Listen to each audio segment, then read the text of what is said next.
the monster who casts the line. I write to engage it, the truth.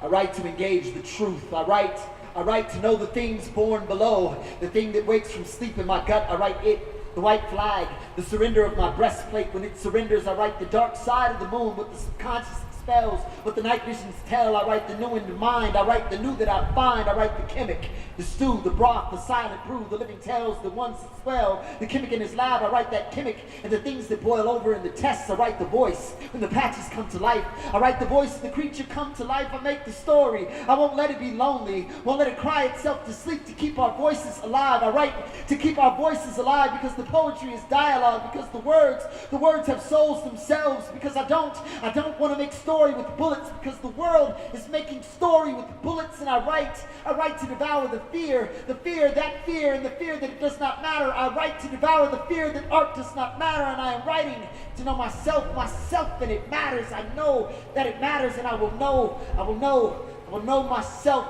You should know yourself, because it matters. Yourself, it matters.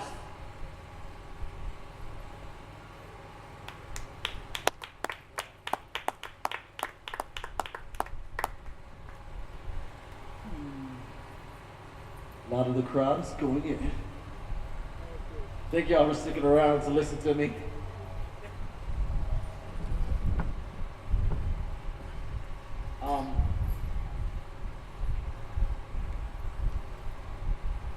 To another piece.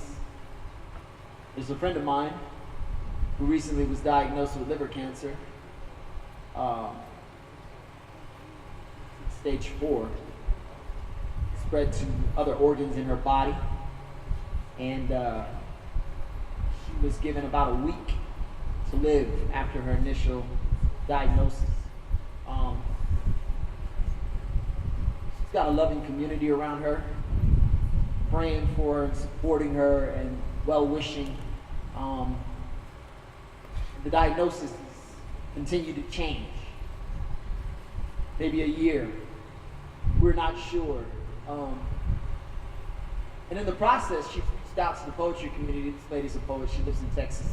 Kind of a mother figure out in Texas. Well-known poet. And so I wrote this for her. But not just for her, but for those of us that encounter unexpected disease, unexpected tragedy, and survive.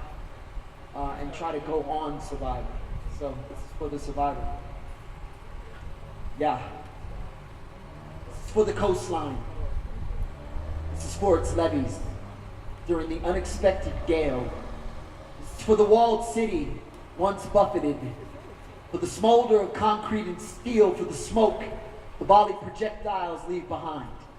This is for the tourniquet and the gagged artery, a word away from saying too much.